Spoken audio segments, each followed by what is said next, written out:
Love this podcast? Support this show through the Acast supporter feature. It's up to you how much you give, and there's no regular commitment. Just hit the link in the show description to support now. Weight loss. It needs to be fast and sustainable. Noom GLP-1 starts at just $149 and ships to your door in 7 days. Take it from Clévassier, who lost 35 pounds on Noom. It's a psychological thing, too. Noom is teaching me the habits so I do not have to be on weight loss meds forever. $149 GLP-1s? Now that's Noom smart. Get started at Noom.com. Real Noom user compensated to provide their story. Individual results may vary. Not all customers will medically qualify for prescription medications. Compounded medications are not reviewed by the FDA for safety, efficacy, or quality. My dad works in B2B marketing. He came by my school for career day and said he was a big ROAS man. Then he told everyone how much he loved calculating his return on ad spend. My friends still laugh at me to this day. Not everyone gets B2B, but with LinkedIn, you'll be able to reach people who do. Get a $100 credit on your next ad campaign. Go to linkedin.com/results to claim your credit. That's linkedin.com/results. Terms and conditions apply. LinkedIn, the place to be. It took a lifetime to find the person you want to marry. Finding the perfect engagement ring is a lot easier. At BlueNile.com, you can find or design the ring you've always dreamed of with help from Blue Nile's jewelry experts who are on hand 24/7 to answer questions, and the ease and convenience of shopping online. For a limited time, get $50 off your purchase of $500 or more with code LISTEN at BlueNile.com. That's $50 off with code LISTEN at BlueNile.com.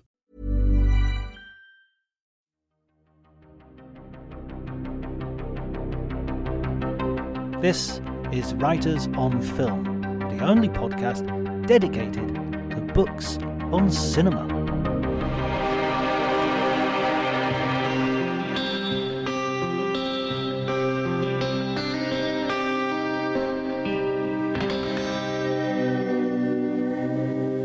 Hello and welcome to Writers on Film. My name is John Bleasdale. I'm a writer and critic. Today I'm going to be talking to Amy Raphael. She is a writer, author, journalist. She's done loads of work, loads of jobs. She's a really, really amazing person. Some of her books include A Game of Two Halves, Famous Football Fans Meet Their Heroes, A Seat at the Table, Women on the Front Line of Music, the brilliantly titled Never Mind the Bollocks, Women Rewrite Rock. She's also written books on Danny Boyle, Mike Leigh. She's written a novel, Forest of Moon and Sword, and she's worked for a ton of magazines and newspapers: The Face, Elle, Enemy, Rolling Stone, Sight and Sound, The Radio Times, you name it, she's done it. She's really fascinating as a character in and of herself, but we're going to be talking about her, a revised edition of her book on Mike Leigh, who is also having a film retrospective at the BFI around about now. If you enjoy the podcast, please do me the biggest of favors and like, subscribe, tell your friends, tell your enemies, tell everybody. I really appreciate it. We are growing, but we can always grow faster, and that would be great. It would help me out. You know, I am a superficial person and numbers matter to me. If you want, you can follow me on Twitter, talking about superficiality, at Dr. Jonty, DRJONTY. But before you do any of that, please enjoy the conversation.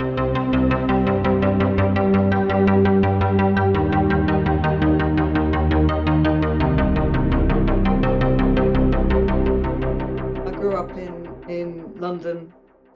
I mean, they were. I guess film and music were kind of always positioned side by side in my mind as my kind of first loves, I guess, with Kenny, a good dose of Kenny Dalglish on the side. So I grew up in the 70s. My dad used to take me to completely illegally. I mean, the things you could do back then were absurd, but he used to take me to the ICA to see things like the Python films, when I really wouldn't have been. I would have been, I don't know, probably 10, under 10. and I mean, it's absurd. I mean, it must have been because I left London when I was 12, so it must have been when I was barely in double digits. And I remember kind of going to the ICA and just thinking, probably the only kid in the audience, to be honest, and just thinking it was the most incredible thing. So I kind of had that, and then I I don't have any memory of this, so it's kind of a pointless thing to show off about. But my mum and dad took me to the first ever Glastonbury in 1990, wow. where I don't remember seeing anybody. And they also took me to see the Stones in Hyde Park, and I don't remember any of that either. But I think when you're kind of, the first gig I remember going to, well, the first gig I went to, my first proper memory was seeing Bob Dylan at Earl's Court in when I was 12, I think, 79. So I kind of, they always, to me, they were, I mean, they're not the same thing. Of course, they're not the same thing, but in my head, they're kind of interchangeable as my kind of go-to places for making sense of the world and finding happiness or indulging in melancholia or whatever it is you want to do. I kind of feel like they're very similar things for me and for a lot of people, I think. So I guess, yes, when I first graduated and got my first job at the Face, I was writing a lot about music, but I was writing about film as well. And my first book was about music, I guess. So, and I love the title of your first book as well. never mind the bollocks. Well, I think the ridiculous thing about that was the full title was Never Mind the Bollocks, Women Rewrite Rock, and because bollocks aren't a word in the States, they had to change the title, and I was so pissed off. Oh man, what did they change it to? Girls with many R's in the middle and no vowels, and then the subhead was Viva Rock Divas, and I was just a bit like, oh, for God's sake, there's the American audience for you. But I mean, grateful that I was obviously to have my first book published in the States. It was, I think, Never Mind the Bollocks is such a brilliant title. So yeah, so that was where I started out, I guess, and I think it was probably music that made me want to be a journalist. This is really embarrassing. I don't think I've ever told anyone this before or shared this with anybody outside. But I remember going to see ABBA the movie when I was about 10, and the journalist in that got to meet ABBA, and I thought, if you get to meet ABBA, I'm going to be a journalist. Have you ever? What, met ABBA? Yeah. No, I don't want to. I think I don't want to meet them, and I don't want to meet Bob Dylan. I fear for no. I couldn't. I just couldn't. I wouldn't if I had the opportunity. I don't think. Too scary. Really? Yeah. Never meet your heroes, sort of scary. Well, yeah, but I mean, I've met loads of heroes, but I just think there's something kind of, I don't know about ABBA.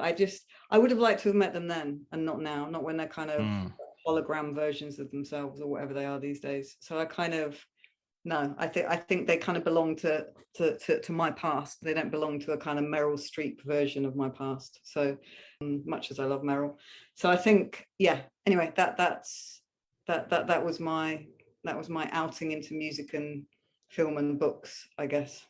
Yeah, I think what you say is really true, that it's quite common for a lot of people. You know, my idea of heaven as a teenager was probably having a rolled up copy of The Enemy stuffed in my pocket while I saunter into a cinema to see something before going to a gig in the evening, you know. But do you remember, because when I left London at 12 and moved to Shropshire, my mum remarried and we moved to a small town, and I remember, do you remember how exciting it was knowing that you could go and get The Enemy? I think it was on a Wednesday, because I think it came out in London on a Tuesday, and we could go and get out, you know, in the provinces we could go and get it on a Wednesday, and the excitement of going to get an actual physical copy of what was probably the best publication in the world at that point was just, yeah. And you're right, that together with the kind of seductive darkness of a cinema, I mean, it didn't get much better than that, I don't think. Absolutely. And occasionally you'd see someone with a melody maker or a sounds and you'd be like, well, what are you doing? What are you Yeah, I mean, that's snobbery. I kind of, and I don't think people of a okay, well, let's say millennials is a kind of catch-all, but I think unless you're of a certain age, you don't understand how kind of tribal everything was in the 80s. It was, wasn't it? It was really, you know, you had your football team. You didn't deviate from that. You couldn't secretly admire another football team. You had The Enemy if you knew what you were doing. You had the directors you loved. You know, that was your thing. That was kind of, that kind of defined you. And I remember just feeling, having arguments with people about, you know, who I didn't think had any taste at all. and just, I mean, not arguments, discussions, but although I did go to, I went to a very forward-thinking school in London called Holland Park, which is a bit odd now, I hear, but was one of the most progressive schools in London in the 70s. And then we left London and I went to a small town that was very white, which was a shock going from Notting Hill to a white town. And there wasn't that kind of diversity of taste of what people of kind of music or film. It was just very, very narrow. So it was just Star Wars, or it was just Grease, or it was, Stevie Wonder maybe, but only for the music. I mean, it was very weird. So I remember just, the Enemy and The Face and all those publications were just a lifeline, I think. I grew up in Barrow-in-Furness, and it was this very sort of it's a peninsula, so there's no way in or out, and it's a real hotbed of like creativity, loads of creative bands, loads of people. You never played covers. And just exactly what you said, that tribal idea of taste, where you could like the Cure or you could like the Smiths, but you couldn't like both. It was, you had to make certain choices. And years later, I'd meet people from the old town, and we'd talk about it, and we'd say, I liked the Cure and the Smiths. I liked the Cure and the Smiths, but I think when I went to Lancaster University, and I think I started there in 1985, and I definitely had, obviously this was before we knew about Morrissey, but I definitely had massive posters of the Smiths and a massive poster of Fat Bob on my walls. And I don't think anyone cared in Lancaster. Maybe that was I don't know. But yeah, it was, you couldn't like indie and jazz and blah, blah, blah. And I felt that a bit when I went to The Face. I felt like they thought I was this kind of weird kid going to Glastonbury. This was before Glastonbury was cool, and going to indie gigs every night and going to see odd films and so on. And I mean, all that's changed now. I don't feel like there's really it's partly age, I think, but I don't feel like there's an underground in the same way that there was when we were growing up. Yeah, when people start talking about Ghostbusters being a cult movie, and you're sort of thinking, how is that cult? I mean, I was in the cinema when it was on, and it was packed. It's not like I know. And so, in terms of film, what were those first films and filmmakers that you started sort of kind of nailing your colours to the mast? I mean, it would have been incredibly broad. I can't pretend I was particularly cool. I loved ABBA the movie. I was dubious about Star Wars, and I kind of, I went to see it, but I mean, many years later, Danny Boyle said that he doesn't do sci-fi with animals in it, and I kind of think that I agree with that. But I loved those. I mean, I think most of all those Python films just stuck in my head as just being so kind of. It would have been around the time of punk emerging as well, 76, 77, I guess. And I just thought they were just so exciting and naughty and challenging and completely disrespectful. And I don't know how you understand that as a kid, but you kind of do, don't you? You kind of know that they're pushing the boundaries of things. So I think probably the Python films really stuck in my head as a kind of benchmark. And then I don't know. I mean, I remember very clearly seeing Nuts in May, watching that with my dad, and just thinking, this is really bizarre filmmaking, because it's again in a very childish way. So it's quite hard to recreate what I was listening to your Gabriel Byrne interview, and he was talking about memory, wasn't he, and how we remember things versus the reality of what happened. But my memory of watching Nuts in May was very much of understanding its humor, but just thinking, please God, never let me be in a marriage with a guy like him. I don't ever want to meet a Keith with his kind of pseudo-military voice and so I think it wasn't really directed so much. I mean, I wouldn't have been aware that was Mike Leigh because I was too young, and I think I would just see things like the Play for Today's, I guess, on telly, because we were limited to 3 channels. I'm so old that we were limited to 3 channels at that point, and I think the Play for Today's were massive for me as well, because they just felt like a kind of realism, I guess, that everybody who was into Star Wars and Grease and Saturday Night Fever, I was a bit too slightly young for, but it just felt like I really responded to that realism, I guess. I really liked that representation of life on screen. I can't stand the word authentic, but in an authentic way. Yeah. I that's so. I'm not sure. I think I misplaced for today, but I do remember Nuts in May play. I remember watching that because I remember thinking, "This is my uncle. I've got an uncle who just I hope because he's still alive. no, unfortunately not. I mean, I loved him and he was lovely, but he was that guy that said, "Be sure and chew your food 27 times before you swallow it," and that sort of stuff was just like, oh, he's quoting Uncle Derek. But I mean, yeah. I guess it was that kind of that thing of those plays for today as being just almost too close for comfort. You know, and just thinking, God, you know, have they met my family, as you say? How do these people know what's going on? And I think also, I remember watching. I have a memory of Ken Loach when I was young as well, and Kathy Come Home. So I suppose my dad, who died when I was 17 and is buried close to Karl Marx in Highgate Cemetery. I came from a very socialist mother and a kind of Marxist-ish dad.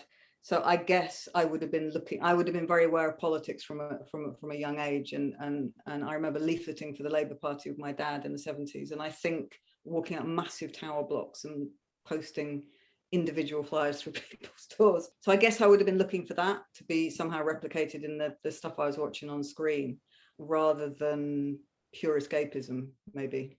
And it's interesting what Mike Leigh says in the book, that he's talking about, you know, whenever sort of politics is mentioned in terms of his films, it's like, well, every film I make is political because, you know, it's about people and people making decisions. So, you know, that's always political.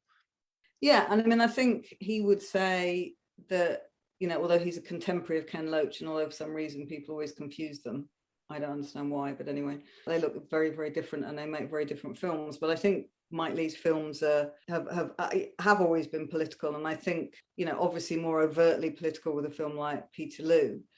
But, you know, that those kind of things he addresses of bleak suburban embarrassment, whether to have kids or not, the decisions we make about relationships, you know, do we stay in bad relationships? Where do we find happiness in life? I mean, all of that in the widest sense of politics, because it's kind of, it's humanity, isn't it, I suppose. And I would think of him as a kind of humane director rather than a political director. But I mean, that's for him to talk about, I suppose, not me. When did you sort of first float the idea of doing the book, and how did that come about? Well, I just realized today that it's 20 years this month since I first talked to Mike Leigh. It makes me feel really old. But I was working at Esquire at the time, and I was editor at large, and I did a lot of Esquire interviews, which were a complete luxury because they were 4,000 words, and you could, yeah, can you imagine?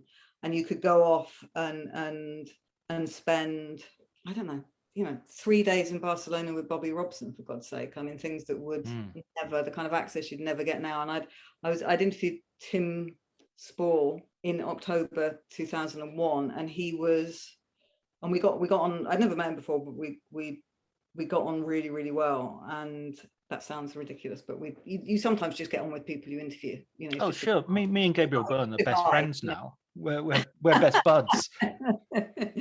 But he drew this handful of kind of bits of paper out of his pocket, and then kind of looked at them and then hid them very quickly. And I said, what on earth's that? Because, you know, he was very smartly dressed, and he had all these scraps of ideas in his pocket, a bit like, you know, when Bowie used to cut up all his lyrics. It would look like that. It looked like he'd nicked all of Bowie's lyrics.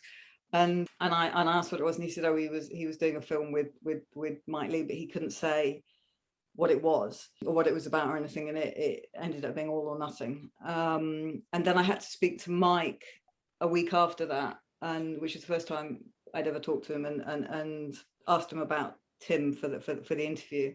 And then I met Mike a year later in 2002, and we had a bit of an argument, like a bit of a horrible argument, because Esquire were doing an issue on what it meant to be British. He was doing publicity for All or Nothing, and he thought that I was coming to interview him about All or Nothing. And I turned up and said, right, so let's talk about the Britishness in your films. kind of knowing that he wouldn't like it, because, knowing that he'd kind of say, well, they've all got universal themes and so on. And so we nearly didn't do the interview, but I stood up for myself. Kind of, we had it. I don't know that it was a row, but it was uncomfortable. And then I didn't really think anything of it. And then in 2005, he got in touch and said, did I want to do this book with him for Faber on Mike Leigh? And of course I had to think about it for like 1 second before saying yes, please. So that was the genesis of it. And it was daunting, because it was the first book I'd done after Never Mind the Bollocks. And he's exacting. You have to be on your game. You couldn't turn up with a hangover. You couldn't turn up. You couldn't. And I mean, it's the same with all these people. I worked with David Hare on his autobiography, and you have to just be super present and switched on. And in a way, it's really good. It's a really good discipline, because your mind can't wander off. You just have to be in the room, responding to what he's saying. And he quite often, and we did the interviews for the first book in his offices in Soho, which he's now given up because of the pandemic. But we did, it's where he auditioned everybody. So it felt like there were kind of ghosts of traumatized actors. But God knows what it would be like to do an audition for him. I dread to think. But I just found him kind of, I don't know, just fascinating, I suppose. And he knew a lot about, he knows a lot. He goes to the cinema all the time. He goes to the theatre all the time. He reads. You can kind of, and if you're curious about the world, as I was and I am, you can kind of feed off that. Right. And you just learn. You end up learning so much. And yeah, it felt like a two-way conversation as well. It wasn't just me sitting there kind of, it was a conversation rather than me just asking questions and him answering. And, sometimes he'd say, that's a question with no answer. And I'd have to say, well, then it's a book with no content. And, it was a bit like that. It was a bit kind of, and then we'd just start laughing. And I think what people maybe don't realize with Mike is how close that humor is to the surface always. And you can see it in the films, even in the bleakest films, it's there. It's not just in Happy Go Lucky, it's there in All or Nothing, which All or Nothing I really love, actually. I think it's kind of underrated, but Happy Go Lucky is probably underrated as well. But I think, so that was the process of the first book. I think we met 9 times or something and had very, very long sessions, and I'd get the train back to Brighton where I live, absolutely battered. And he's a good couple of decades older than me, and yet he could keep going and going and going, and I'd be there kind of thinking, Jesus, can I go now? Felt like all the air had been sucked out of the room, and still he'd be going, and articulate as he was 4 hours before, and I'd be kind of thinking, I'm just gonna pass out here. So that ability that he has to just keep going is incredible. I like the way you put that element of your relationship and the actual interview into the book, that you don't sort of edit out any of those exchanges when you're sort of saying, when he's saying that's not a question, or at one point you say to him, oh, you're pulling a face at that question, what's that? And he's like, I'm not pulling a face, carry on with your question. Well, I think that's because it's honest. It's a kind of honest way of doing it. B, surprisingly, he didn't edit those bits out of the book, which I fully expected there to be kind of red lines just saying, take this out, but he didn't. And C, I think I remember my Peter Howarth, my editor at Esquire, saying that when we did the Esquire interviews, whoever was doing the Esquire interview, that the reader wanted to feel like they were in the pub with the person, or in having dinner or in a cafe, wherever, somewhere intimate, where where you'd be having a pint or a coffee or whatever with Bobby Robson or Jarvis Cocker or whoever. And I think that always stuck with me as if you meet somebody who has been creatively successful, you want to let the reader into that experience as much as you possibly can. And journalism doesn't allow for that anymore, I don't think, which is a real shame. Sometimes, I mean, you get it in the New York Times. The New York Times have space to do that kind of thing. But you don't really get it in British journalism anymore. And I think it's a real shame, because I really want to know. You get it, actually, Simon Hattenstone does that. He does that brilliantly for The Guardian, but very few other people are either allowed to or choose to do it. And I think I want to know that someone's pulling a face when they answer a question. Myself. Probably because I'm nosier than your average person, but I think, you know, it kind of brings it off the page a little bit. It kind of makes it a bit lively. So yeah, you want someone to be eating a Twix or something, so that you can say, you know, as they bit into their Twix. Yeah, or as, you know, when I interviewed Leonardo DiCaprio for 3 seconds once on the phone, and, you know, he was eating a bag of crisps as he talked, because he was really hungry, because he'd been doing back-to-back interviews, and I was a bit like, yeah, okay, you're Leo DiCaprio, but really eating a bag of crisps? And then I thought about it again, and I thought, actually, he was probably starving and had like no time at all. I just happened to get Leo eats crisps, and you want to read that in the piece, you know, you want to know that he's eating a bag of crisps. Sadly, I don't know what flavor it was, but anyway, I think detail is wonderful. Well, you let yourself down as a journalist there. The 3 seconds I had with him to ask, not about working with Baz Luhrmann, but what flavour crisps he was eating. School of journalism. So when Mike asked you to do the book, was that you know, you were obviously already very engaged in his films. I mean, you just mentioned Nuts in May as a kid watching that, but were you sort of going to the cinema to watch his movies as they came out? Were you following his career very closely? Yeah, I mean, kind of in an atheist religious way, yeah, definitely. And I think, you know, I remember going to see Secrets and Lies, for example, when it first came out, and being kind of floored by it. I think, absolutely, I would have done. I still do, but I think, you know, it's I don't know. There's certain directors, aren't there, who when they release a new film, you just want to know what it's like. Yeah. Even if their last few films haven't been brilliant, you still, and I'm not saying that about Mr. Turner or Peterloo, but I'm just saying generally, you know, whether it's, I also wrote a Danny Boyle book two Danny Boyle books for Faber along the same lines as the Mike Leigh one, and you just want to know what these people are doing next. You know, like I'll always want to know what Lynn Ramsey's doing next, or Chloe Bernard, or, you know, there's maybe 12 directors who just, you know, everybody's got their kind of their dozen favorite directors who they always just want to know what the work's like. And it might not be a kind of communal experience like going to see Bond. It might just be something you do with 3 other people on a wet afternoon in the cinema. But, you know, it's just something that you will always do, that you can't kind of let those films slip by. So yeah, he would have been part of my, you know, he was definitely on my list of filmmakers whose work I would never have missed. But I still had to rewatch everything that winter. And how was that? Hard work. I mean, brilliant, but hard work, because I also decided that I was going to do a detailed synopsis of each film for the start of each chapter, just to remind people of what went on. And I could have done like a really short couple of paragraphs, but no, I had to do almost a scene by scene thing. So I created a complete rod for my own back, and I had to do that again with the update with Mr. Turner and Peterloo, which was incredibly complicated. The Peterloo one seemed to be the longest of the book as well. Yeah, I mean, I think it's longer than any chapter in the book. So I think, I don't know. I mean, it's difficult with these books, isn't it? Because you kind of Faber just allow. I don't know if they're commissioning anymore, actually, but sadly. But I think, and I think it would be really nice if they commissioned a couple of female journalists, because I think there's me and one other woman on the entire list, and there's about 25 books, and they're all by male journalists. Just, I'm sure, by chance, but it's a bit weird.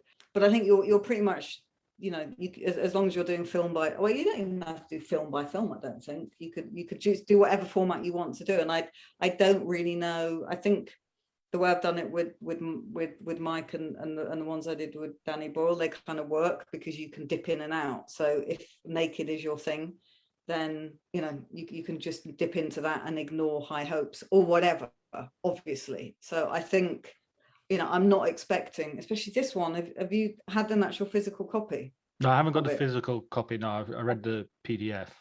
I mean, I know people can't see this on a podcast. Oh, right. Yeah, it's quite a thick. It is very sick. It's beyond. You could kill a cat with that, definitely.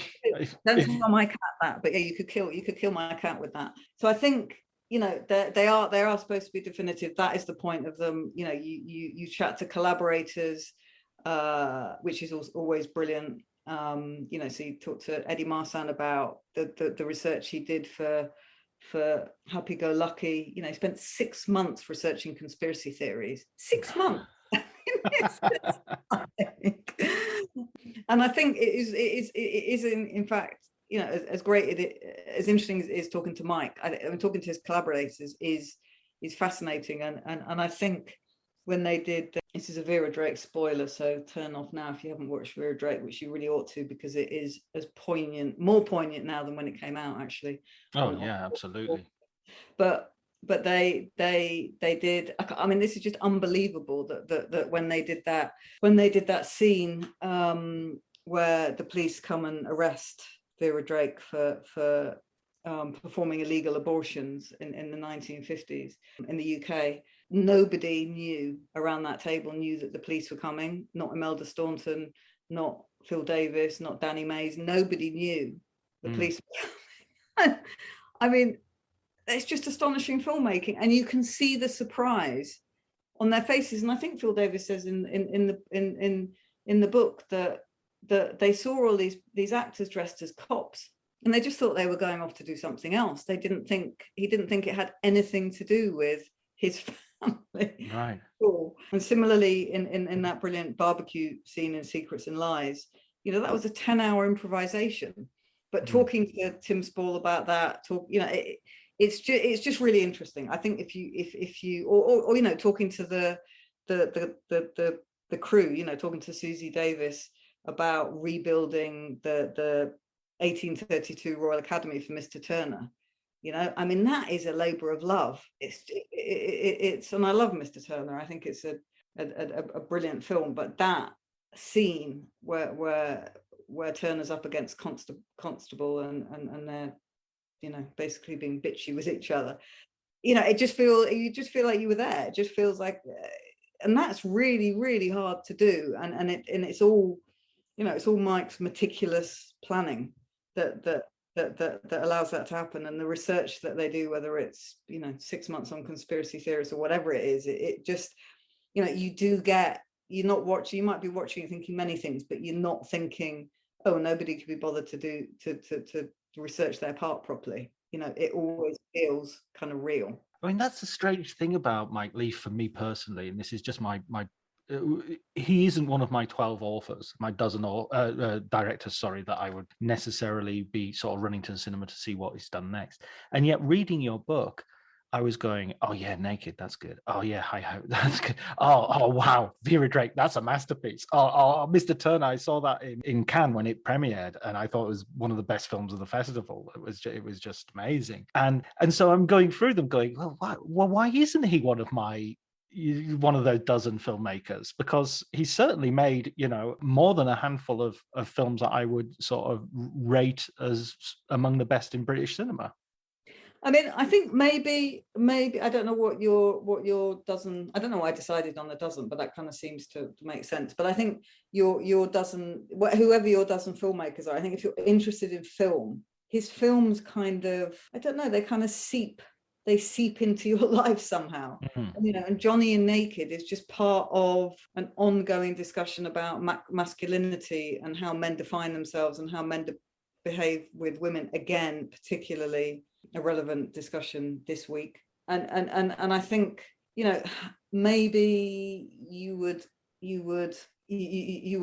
choose to go and see a Ridley Scott film before you'd see a Mike Leigh film. I mean, not you, anybody, but I think at some point that Mike Leigh film would become part of your consciousness, because that's what his films seem to do. And it's extraordinary. I mean, you know, Miss Peterloo is a difficult film, and it's not a commercial film, but the fact that it resonated so closely with what was going on around the world in terms of all the riots in America and how all that played out under Trump's, in inverted commas, presidency. You know, how does he manage to do that?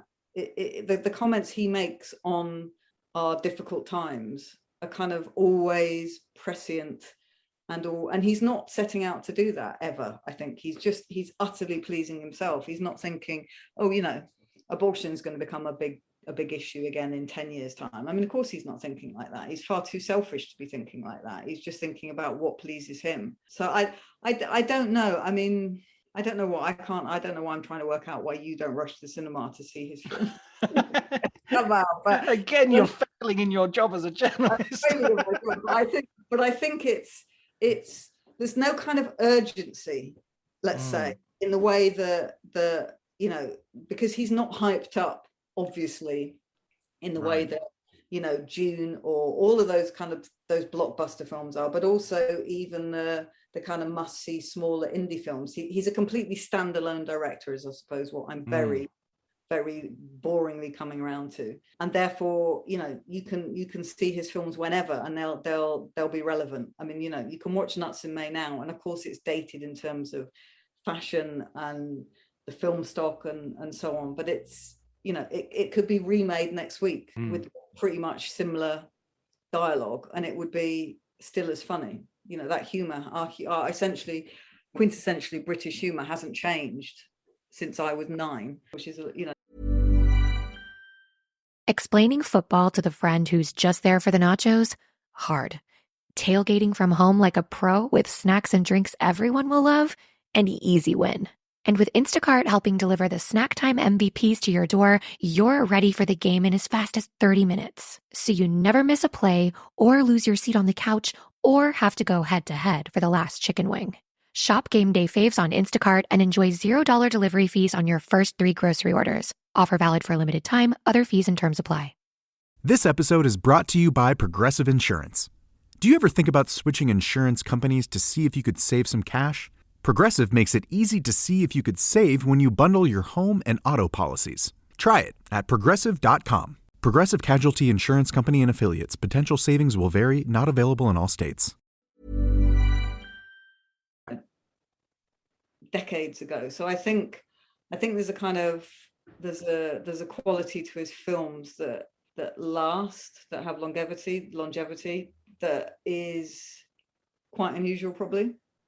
Yeah, no, I mean, I would do a mea culpa in terms of I think that it's not so much fault of Mike Leigh's films, certainly, and or anyone needing to convince me, but it's more, I think there's a certain attitude in Britain to our own filmmakers that after they reach a certain success, we want to sort of just put them in a dismissive pigeonhole that we can, you know what I mean? That we can say, okay, Mike Leigh always does this and he always does that. And then you actually go read your book and you go through the list of movies and you go, well, actually, no, I mean, Another Year, that's a brilliant film. I love that film, and so you've sort of tarred them all or you've tarred all the films with the same brush, and you should have, and you should actually look at the diversity rather than the similarities. Those are a bunch of really different films in there. It's not just a Mike Leigh film, even though there's obviously a sensibility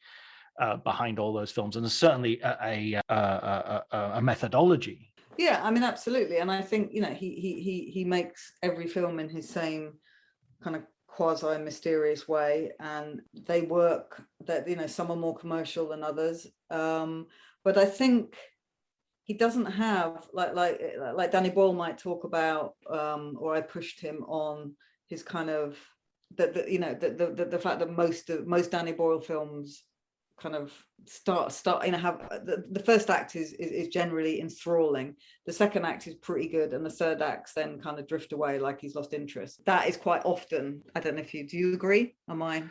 Yeah, that's yeah no, I mean, as a gross, it works with what was the science fiction film Sunshine.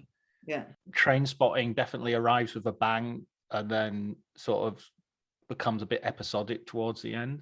Yeah, no, I think that's fairly. Charles Dickens always used to do that as well. He used to keep in good company, and I'm not, I've never made a film, so I imagine it's really hard to sustain that level of energy through 3 acts or however many acts you're creating in your work. But I think it's harder to put Mike Leigh films in that category of saying, well, they've all got this failing or that failing. And I know people have tried by saying that some of his characters are caricatures, and that's personal reaction response. That's fine, but I think they're harder to I think also in his later years he's become so ambitious that you kind of think a lot of directors would be, and I'm being ageist here, but a lot of directors might be thinking about winding down a little bit. But you've got people like Ridley Scott, Mike Leigh, Ken Loach, who are all wanting to make, really big, important, exciting films as they either head for their 80s or are in their 80s. And I think that's absolutely brilliant, because of course they've got more to say than they've ever had to say, because of the life, they've been alive for 7 or 8 decades. So, but it is still that idea. And I think the kind of saddest thing about this book, the Mike Leigh book, is at the end of the Peterloo chapter, he talks, and the book, I should explain first of all that the book was supposed to come out last August, as in August 20, but was put back by delayed by COVID, and then Faber decided that it'd be wise to publish it to coincide with the BFI retrospective that's coming up in October. But he talks at the end of the Peterloo chapter about the trouble he has getting funding, and that he can't make the kind of films he wants to make, which are I think for Mr. Turner, he really wanted to go to Venice and film in Venice, and there just wasn't the budget to do that. And I think, if you're a director who goes to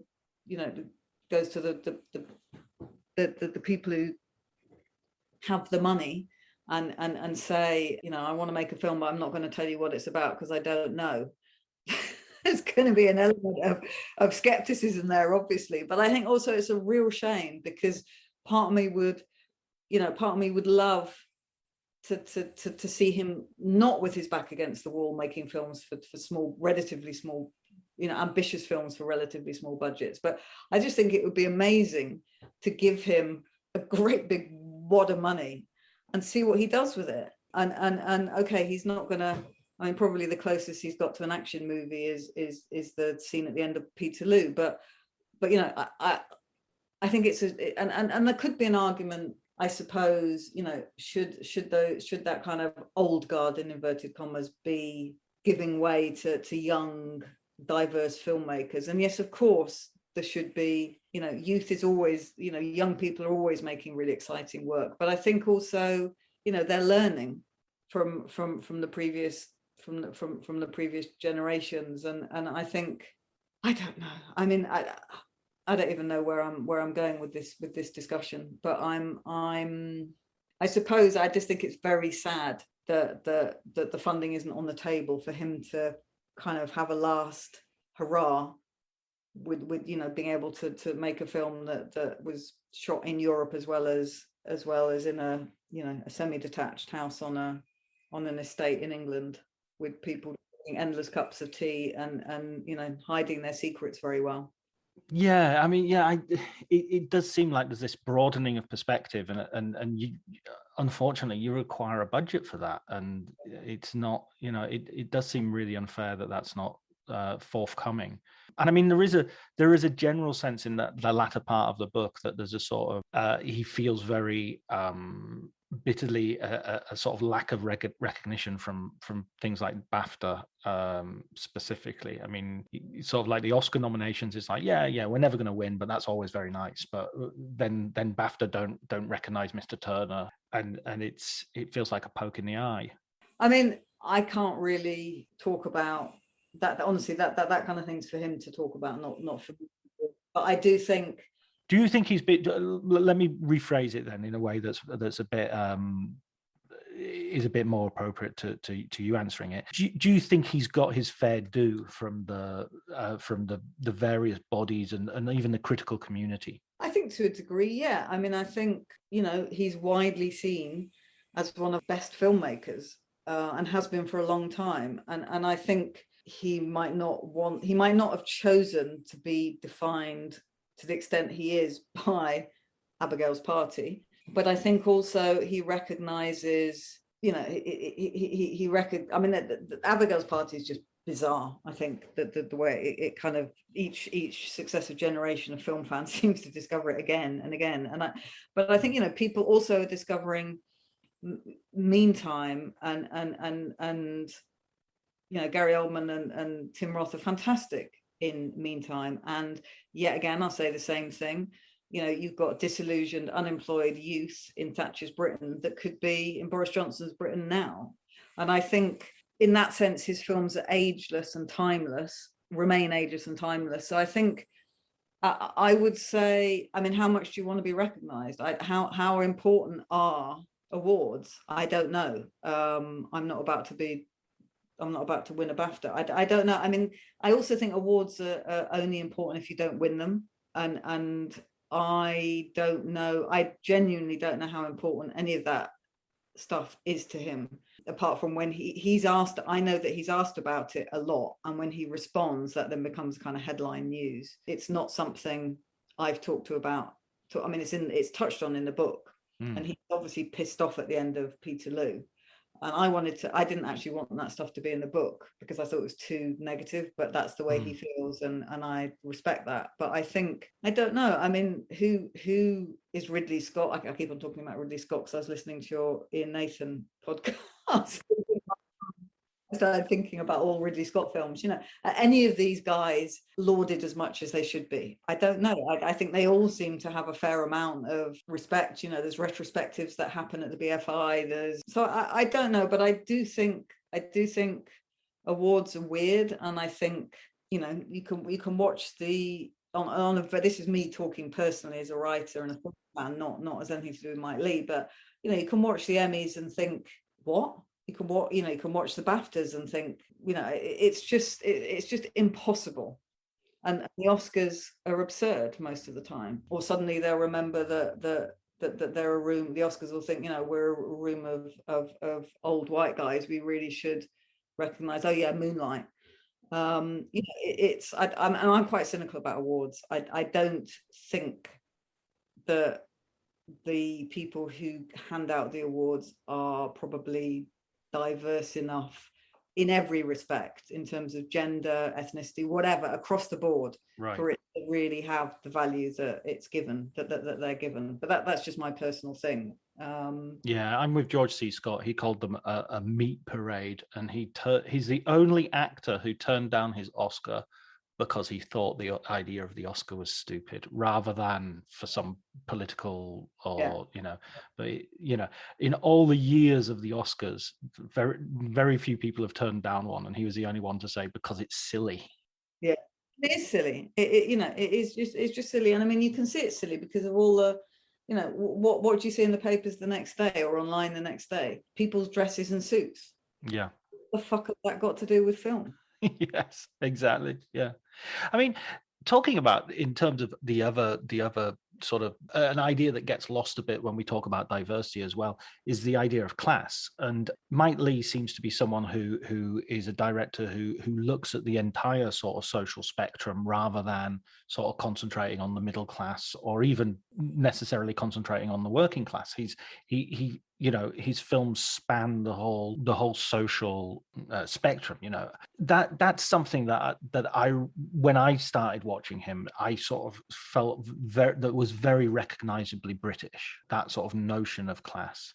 Yeah, which is why when I first met him face to face, and he argued about his films not fitting into that notion, neatly into that notion of Britishness, I thought it was a bit absurd, which is why we argued. But I think I kind of understand what he's saying in the universal theme thing, but I do think his films are very, very British. I mean, if you were to take High Hopes and stick it in Rome or Milan or Bologna, it's not going to work in the same way. I just can't imagine it working in the same way. And the comment and the class system we have in Britain is very, very pronounced compared to a lot of other, well, I was going to say other European countries. We can't say that anymore, can we?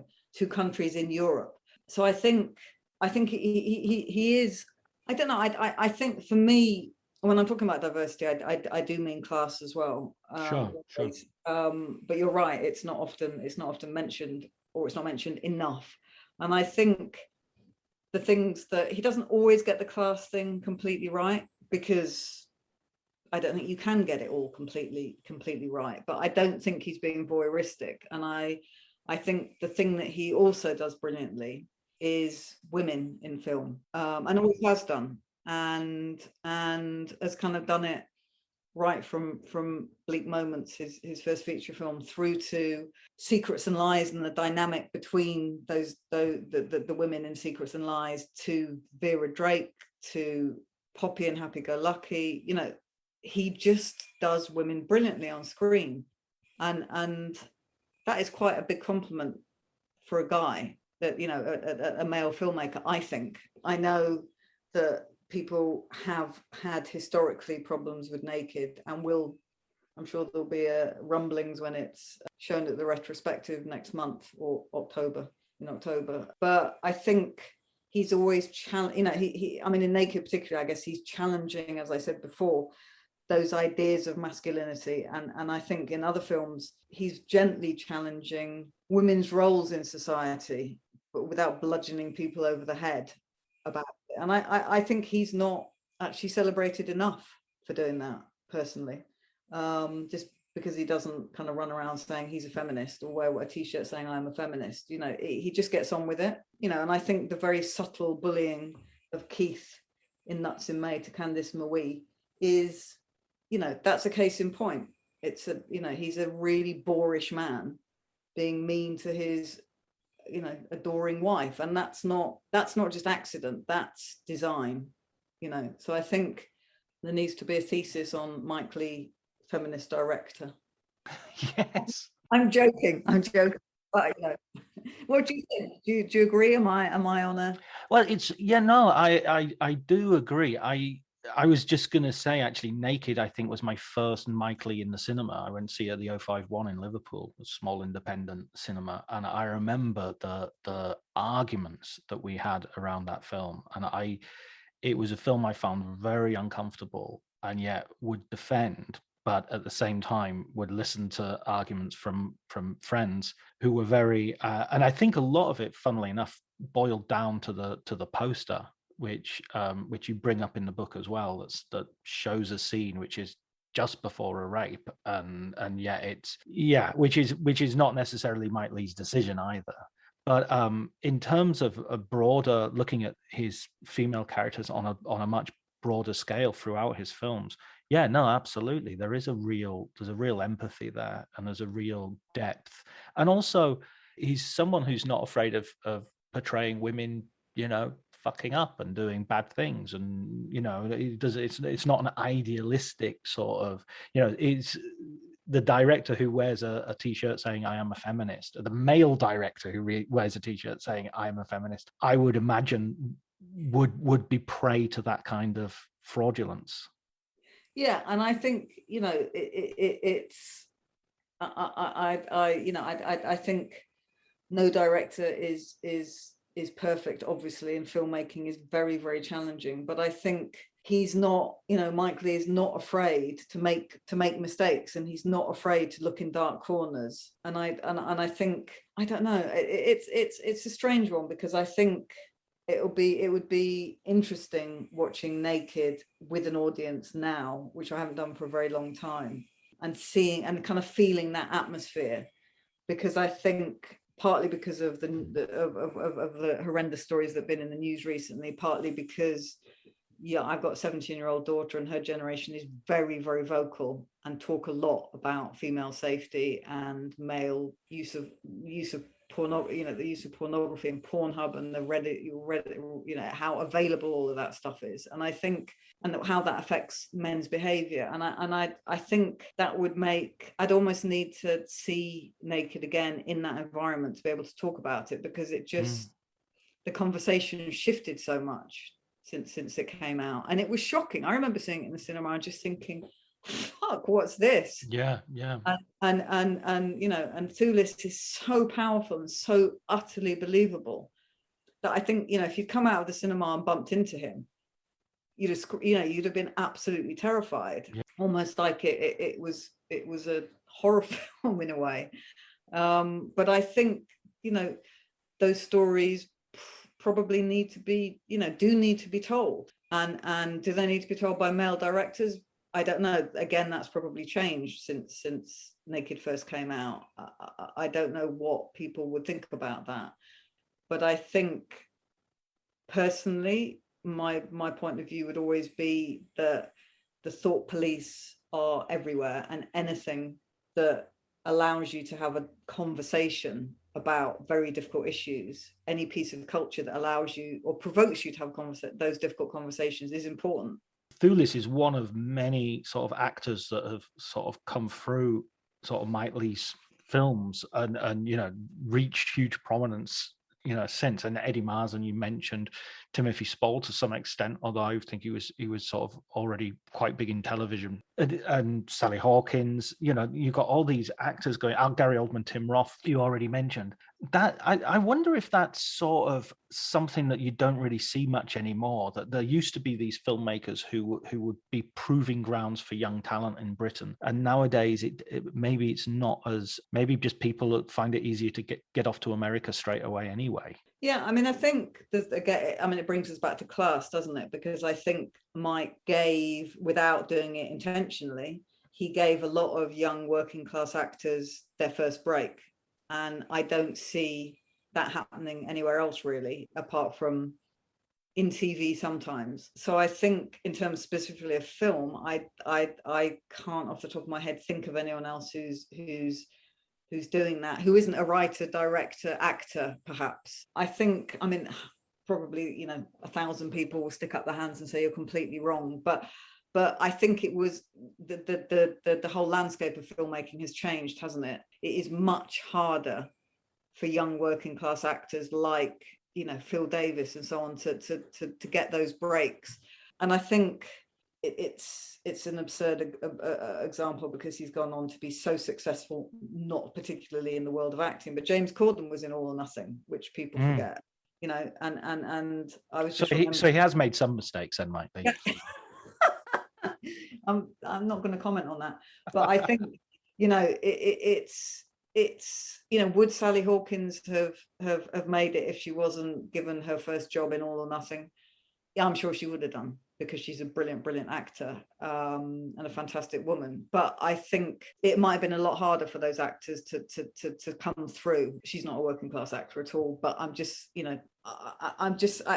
suppose it's actually quite depressing to think of how hard it is for kids coming through today, and how much money you need behind you to be able to get through drama school, to pay for drama school, to keep going for years while you're trying to get a break, and how easy it is for your Eddie Redmaynes and Cumberbatches and so on. Well, that's the thing. I was just trying to think of a bunch of young actors, and aside John Boyega, I can hardly think of any who come from anything approximating a working class background. I might be totally wrong, but well, that's what I'm trying to think as I talk. Benedict Cumberbatch, Tom Hiddleston, I don't know, maybe Tom Hardy. I don't know what his background is particularly. No, I don't know. But there's not kind of, like half a dozen names tripping off our tongues, are there? Yeah, it's not like in the 60s or 50s where you had Albert Finney and you had all those, a generation of kind of working class actors coming, Richard Burton, Richard Harris, Peter O'Toole, all coming out of fairly, working class communities. And I mean, all those gorgeous men, there's still going to be gorgeous young men out there from those communities, and their stories need to be told. We need to be seeing them on telly. And like you were saying, diversity completely includes class. And people forget about that a lot. And I think that's a travesty, really. But I think it's not for us to rectify. Sadly, we can whinge about it a bit. But the revolution starts here, Amy. You'd be surprised. This is the Archduke Franz Ferdinand's assassination right here. You don't. Seems little. Doesn't seem to matter. Seems something far away, but in fact, we fired a gun. We're the driver that took the wrong turn. In terms of bringing it back to Mike's last film, Peterloo, which I have a strange relationship with Peterloo. I have to fess up straight away, because I wrote a novel based on Peterloo a few years ago. It's coincidentally, or maybe not even that coincidentally, in terms of it mirrors the structure of Mike's film. It starts at Waterloo, and goes through, and I mean, it's not really that coincidental because it's based on the same historical thing. And so even the fact that Peterloo is called Peterloo after Waterloo, it's a pretty much a sort of no shit Sherlock sort of connection to make, But when I was watching it, I couldn't sort of watch it objectively. I was just watching it going, that's a bit better than what I did. That's not as good. That's a bit better. That's not. But what was your reaction to it? Because I got the feeling when I was reading those last interviews that you were quite ambivalent about the film. I'm not ambivalent about it. I think, okay, the bottom line is I just wish it had been more commercial, because I think the revolution is not going to start with with middle class educated people watching Peterloo. I really, really wanted it to be, and I don't even know how this is possible. So I'm kind of sounding horribly naive here, and not, this thesis isn't rooted in any kind of realism. But I wanted that the people that the film is about to see the film. That was never going to happen, because I don't know how you make that film. I don't know how you do a call to arms with I don't know how you do that anyway in the world we're living in today. And I don't know how you do it with a limited budget.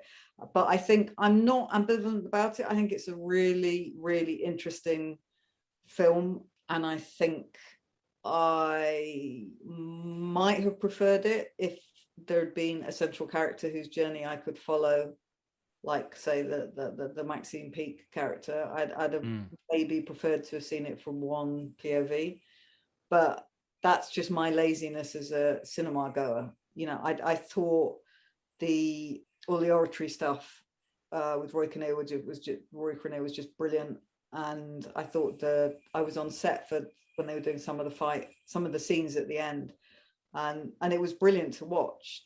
With all the horses being choreographed and stuff, it was fantastic. But I suppose I just wanted it just somehow didn't quite have that mainstream appeal, and that's what I wanted it to have, because I think we need, we learn from history ultimately, and so it's not on the curriculum. People didn't know about Peterloo. Even people who grew up in Manchester didn't know about Peterloo, and it was only really people like Maxine Peake who'd been very passionate about it for a long time, because her grandfather talked to her about it and so on.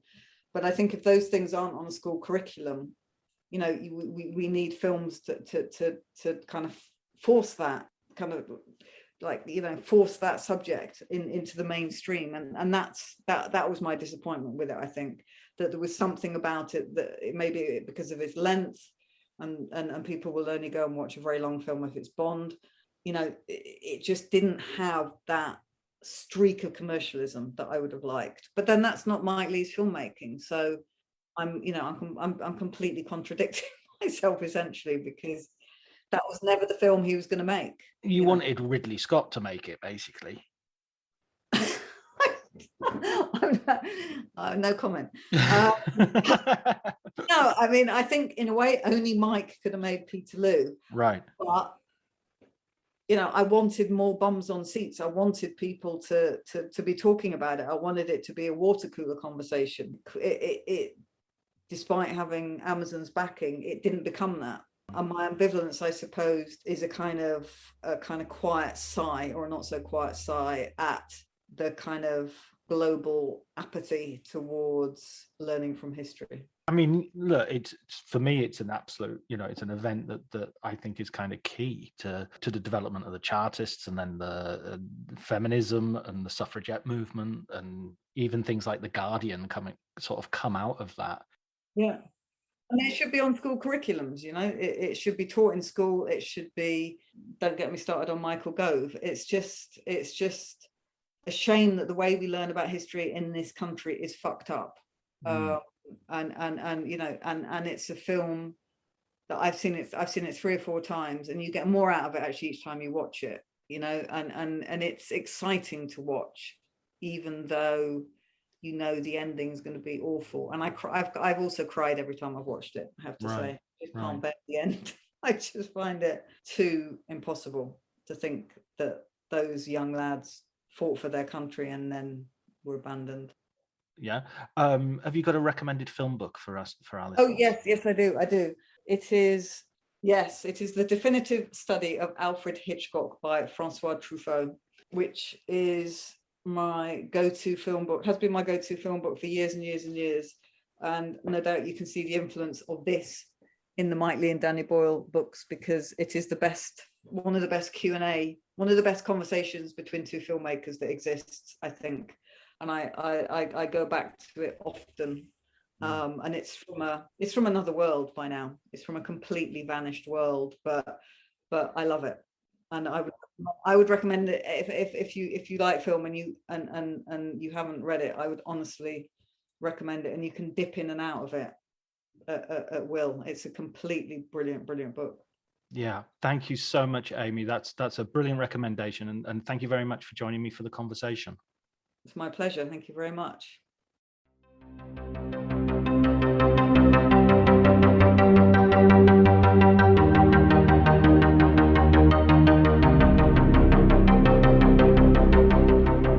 So that was my excuse me.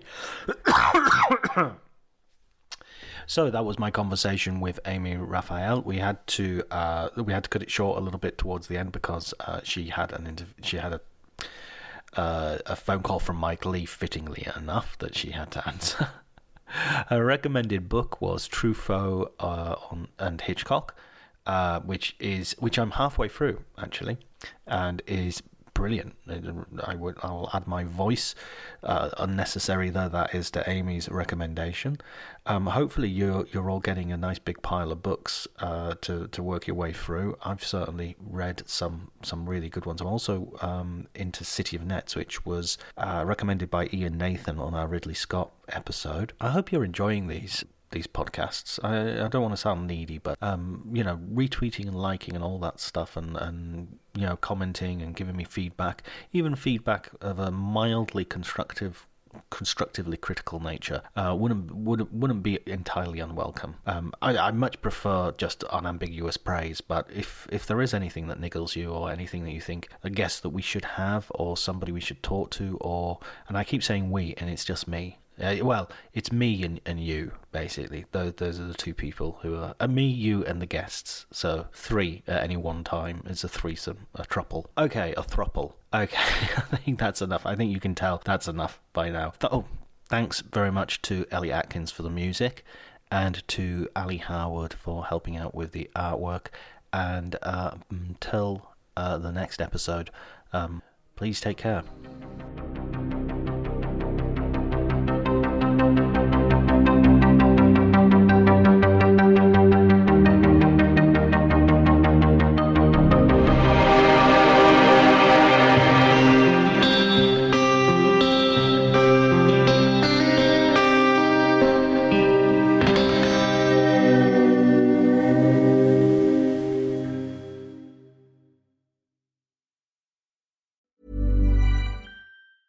Shorter days and chillier nights can make it tough to keep up your fall workout routine. Thankfully, there's Alo Moves, the app that brings health and wellness to the comfort of your home. Alo Moves offers yoga, Pilates, strength workouts, and other fitness classes, plus wellness offerings like meditations, sound baths, and more. Whether you have 5 minutes or an hour, Alo Moves has a class or flow that saves you from a frigid trip to the gym. Get a 30-day free trial and 20% off an annual membership with code ACAST at alomoves.com. This episode is brought to you by Progressive Insurance. Do you ever find yourself playing the budgeting game? Well, with the Name Your Price tool from Progressive, you can find options that fit your budget and potentially lower your bills. Try it at progressive.com. Progressive Casualty Insurance Company and Affiliates. Price and coverage match limited by state law. Not available in all states. My dad works in B2B marketing. He came by my school for career day and said he was a big ROAS man. Then he told everyone how much he loved calculating his return on ad spend.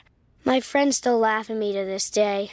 Not everyone gets B2B, but with LinkedIn, you'll be able to reach people who do. Get a $100 credit on your next ad campaign. Go to linkedin.com/results to claim your credit. That's linkedin.com/results. Terms and conditions apply. LinkedIn, the place to be, to be.